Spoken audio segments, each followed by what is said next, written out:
Bob works as a laborer at a wood mill in a remote snowy logging town in northern British Columbia. Even though he has a wife and a daughter named Eva, he lives separately from them. As Eva grows older, the distance between her and her mother keeps getting worse. She ignores almost everything her mom says, leaving her mother frustrated. Unable to handle it anymore, she visits Bob and asks him to talk to Eva. "You're her father," she tells him. "Maybe she'll listen to you." But Bob barely responds. Instead, he coldly says he no longer wants any relationship with either of them. Even so, hearing about Eva clearly affects him more than he wants to admit. Trying to clear his mind, Bob heads to a bar, where he meets a dealer. The man tells him that his boss, Nelson, is looking for someone trustworthy to secretly transport valuable packages. He hands Bob Nelson's contact information, hoping he'll take the job. For now, though, Bob only picks up the supplies he originally came for and leaves. The next day at work, Bob inspects a broken machine. As he leans inside, the machine suddenly starts running. For a split second, he freezes, almost as if he's lost in thought. Luckily, a coworker calls out to him just in time, snapping him back to reality. Bob jumps away, narrowly escaping a horrific accident. The close call leaves him feeling strangely unsettled. He asks his boss for a few days off, and his request is approved. After packing his belongings, Bob gets into his car and starts driving. Late that night, while he's on the road, he suddenly feels an overwhelming weakness. His hands lose control of the steering wheel, and the car slams into a large utility pole. Although he survives with only minor injuries, the crash leaves him shaken. He immediately calls Nelson to explain what happened before walking into a nearby cafe to clean himself up. Inside the restroom, Bob washes the blood from his hands, but then a sharp pain hits his stomach. Assuming it's another injury from the crash, he lifts his shirt to check. What he sees is far worse. Parts of his body are literally disappearing. Around his ribs, flesh has vanished, exposing bone beneath his skin. Terrified, Bob quickly bandages himself up and walks back outside, trying to act as if nothing happened. A few minutes later, Nelson arrives. Bob explains that his car is badly damaged and he can't afford the repairs.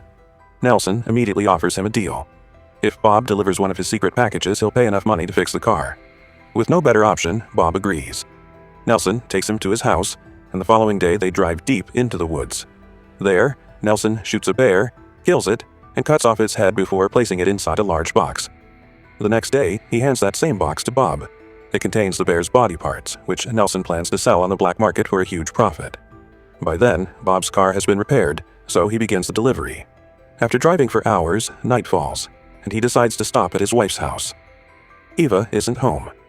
Her mother explains that she's spending the night at a friend's place, something she does quite often. The following morning, just as Bob is about to leave with the package, Eva finally returns. Upset, she confronts him. "So, after disappearing for all this time, now you suddenly decide to show up?" But Bob feels too sick to answer. Without waiting for a response, Eva walks inside. Bob continues to the delivery location and hands the package over. The buyer quietly warns him to stay away from Nelson, calling him a very dangerous man. But Bob is feeling so ill that he barely pays attention. The man notices Bob's condition and gives him a traditional Chinese medicine, hoping it might help. Back at home, Eva asks if he's feeling okay. Bob lies and says it's nothing serious. Then she brings up the mysterious illness that killed her grandfather, Bob's father. Surprisingly, Bob refuses to answer and quickly changes the subject, almost like it's something he's been hiding for years. A little while later, Eva leaves to meet up with her friends. On the way, she notices a small Chinese herbal shop and decides to step inside. Just like Bob, she's secretly dealing with a strange illness that she doesn't want anyone else to know about. The shopkeeper shows her several herbal medicines and mentions that there's a doctor in the back who can examine her. But Eva has no interest in seeing a doctor. Instead, she buys a box of Chinese herbal tea and leaves. Later, her friends suggest exploring an abandoned mental hospital that's been closed for years. Curious, they all head there together. Even though the building is sealed off, they manage to sneak inside. The place is dark, silent, and incredibly creepy. To ease the tension, the group starts joking about ghosts and haunted spirits. Eva then reveals that her grandfather was once admitted to this very hospital because of the same mysterious illness. He died before she was even born. She's hoping to find his medical records and finally learn what really happened to him. As they search through the building, they eventually reach the basement. Suddenly, they spot a figure wrapped completely in white cloth. The moment it notices them, it vanishes without a trace. Panic takes over. Everyone runs in different directions. One of Ava's friends grabs her arm in fear, but then freezes in horror. Ava's arm is disappearing. The middle of her arm has completely vanished, making it look as though her hand is floating on its own. Terrified, her friends abandon her and run out of the hospital, leaving Iva behind. Meanwhile, Bob and his wife spend some time talking, remembering funny moments from Eva's childhood. The next morning, Eva's mother checks her room and realizes Eva never came home the previous night. Panic sets in. Both parents search everywhere, but there's no sign of her. When they check her room, they find her phone. Looking through it, they discover she had gone to the abandoned mental hospital with her friends. Bob and his wife rush to one of Eva's friends' houses, only to learn that their daughter never came home either. Now, they're truly terrified. A short time later, Bob calls Nelson and tells him that his next delivery will be delayed because his daughter has gone missing. While searching, Bob spots the rest of Eva's friends and demands to know what happened. At first, the boys refuse to answer, pushing Bob's patience to the limit. Furious, he attacks them. Finally, one of them admits the truth. "Yeah, Eva went into the mental hospital with us, but we got scared and ran away. She didn't. We have no idea what happened after that." Hearing this, Bob realizes Eva probably stayed behind to find information about her grandfather's illness. Meanwhile, Eva wakes up inside a locked cage. Confused and terrified, she has no idea where she is, who kidnapped her, or why she's being held captive. Bob and his wife rush to the hospital, but security guards stop them from entering. Desperate, Bob lashes out and attacks one of the guards. Before he can do anything else, a wave of unbearable pain hits him. He collapses to the ground. He's rushed to a nearby hospital, where a woman immediately recognizes him. She knew Bob's father years ago and tells Bob's wife that his condition is far worse than it looks. He'll have to stay there for treatment. Lying in his hospital bed, Bob remembers visiting his father as a child. Back then, doctors never allowed him inside the room. The same woman remembers those days because Bob's father wanted to keep his illness a secret from his son. Now, she offers Bob the very same room where his father was once treated and asks him to stay so they can help him. But Bob refuses. "My daughter is missing," he says. "She needs me."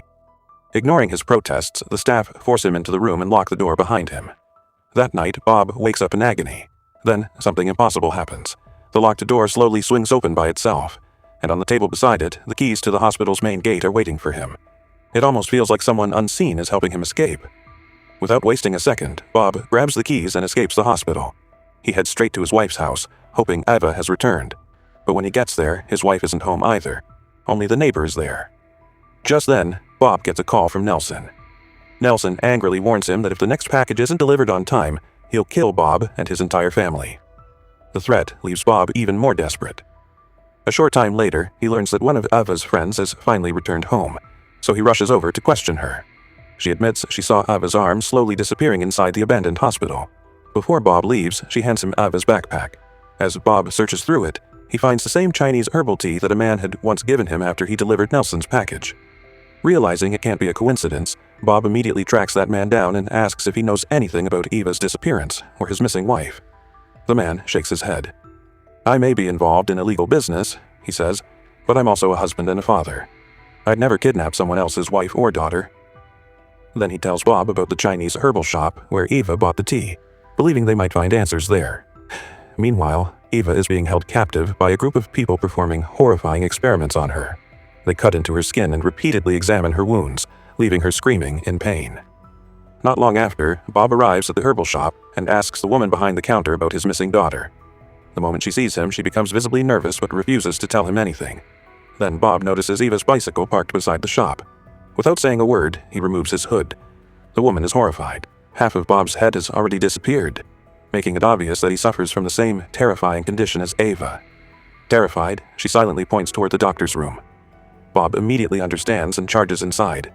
As he runs, he pulls off his shirt, revealing that large sections of his body have completely vanished. He follows the passage down into the basement where he finds the doctors responsible. Filled with rage, Bob attacks them, demanding they tell him where his daughter is. At that moment, Eva hears her father's voice from inside a cage. "Dad!" Bob follows her cries until he finds her locked inside. When Eva finally sees him, she's shocked by how much of his body has disappeared. But Bob quickly calms her down, breaks open the cage, and helps her escape. Together, they make it out of the basement. By now, Bob's condition has become much worse, and he's barely able to stand. Supporting his weight, Eva brings him safely back home. When Bob's wife sees him, she isn't surprised by the illness. She already knows the truth and immediately begins caring for him. The next morning, Bob wakes up and finally tells Eva everything. "The reason I stayed away from you and your mom was this disease. I never wanted you to suffer because of me, but I loved both of you every single day." Then he reveals the heartbreaking truth. This illness runs in our blood. I inherited it from my father. And now, without wanting to, I've passed it on to you." Sometime later, Bob quietly packs his belongings. He's growing weaker by the day and can barely stay on his feet. Before leaving, he tells them he wants to disappear from the world before anyone discovers what he's becoming. Hearing this, Eva refuses to let him go alone. She knows she'll eventually suffer the same fate, so she decides to stay by his side. Although heartbroken, Bob's wife realizes she can't stop them. With tears in her eyes, she watches as father and daughter drive away together, uncertain if she'll ever see them again. As they continue their journey, Bob and Eva finally have the heartfelt conversation they've been missing for years. Bob admits he always acted cold and distant because he never wanted to become a burden to his family. Staying away was the only way he thought he could protect them. Eva smiles sadly and replies, "Dad, I've always felt your absence. I don't want to lose any more time. I just want to be with you." Eventually, they arrive at the location where Bob is supposed to deliver Nelson's final package. But by now, the disease has spread even further. Parts of Bob's face are disappearing, making it impossible for him to hide. Thinking quickly, Eva uses foundation makeup to cover the missing areas just enough for him to finish the delivery.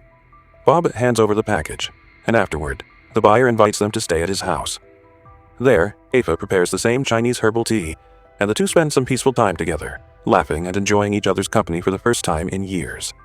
The man tells Bob that no one there will judge him for his condition. In that place, disappearing isn't something people fear. Meanwhile, the buyer finally opens Nelson's package, only to discover it's filled with nothing but nails. The moment Nelson hears about it, he flies into a rage. At the same time, Bob's condition rapidly worsens. Almost his entire body has vanished. Holding Eva close, he quietly says, "Sweetheart, I think my time has finally come." A little later, Bob leaves for an old mill by himself. When he arrives, he completely disappears. Not long after, Nelson breaks into Bob's house and points a gun at Eva, demanding to know where Bob is. Thinking fast, Eva lies and tells him that her father sold the house and left. But Nelson doesn't believe a single word. Bob's belongings are still inside, proving he never left. Enraged, Nelson decides to punish Eva instead. Just as he's about to hurt her, something slams into him with incredible force. Eva instantly realizes who's protecting her. Even though Bob is now completely invisible, he's still there. And invisible Bob brutally attacks Nelson, beating him until he finally dies. After everything is over, Eva speaks to her unseen father. Bob promises, "I'll never leave you again. Even if no one can see me, I'll always be here to protect you." Later, he drags Nelson's body deep into the forest, where a bear eventually devours it. Sometime later, Eva buys a special pair of glasses and sits inside a car, talking to her invisible father. She hopes that one day, when both of them have completely disappeared, those glasses will help them imagine they're still looking at each other. Bob then reveals a shocking truth about his own father. When Bob was a child, everyone believed his father had died from the same mysterious illness. But that wasn't true. He had only become completely invisible. Bob remembers waking up in the hospital years ago to find his room door mysteriously unlocked, with the main gate keys waiting on a nearby table. Now, he finally understands what happened. The one who secretly helped him escape that night was his invisible father all along. Eva then tells Bob about the white figure she and her friends saw inside the abandoned mental hospital. Bob nods. "That wasn't a ghost. It was my father. He's still there, wandering those halls after all these years. People think the hospital is haunted, which is why no one goes near it anymore." Instead of being frightened, Eva is overwhelmed with happiness. If Grandpa is really alive, then one day I'll find him. I'll finally get to meet him. And when I become invisible too, the three of us can stay together and bring Grandpa home.